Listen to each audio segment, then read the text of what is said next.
Two men were handed a mission they knew would get thousands of people killed. They accepted anyway. It's 1942, and Reinhard Heydrich is the most dangerous Nazi alive. He personally designed the machinery of the Holocaust. Hitler calls him the man with the iron heart. British intelligence trains 2 Czech paratroopers and drops them into occupied Prague. Their target is Heydrich himself. On May 27th, they attack his open-top car on a winding road. A grenade. A gunshot. 8 days later, Heydrich is dead. The assassins knew exactly what Hitler would do next. Within weeks, Nazi forces surround the village of Lidice. Every man and boy is shot. Every woman is sent to Ravensbrück concentration camp.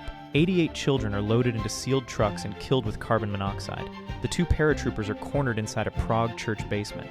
They hold off hundreds of SS soldiers for 6 hours before dying on their own terms. They knew the cost before they pulled the trigger. They chose to pay it anyway.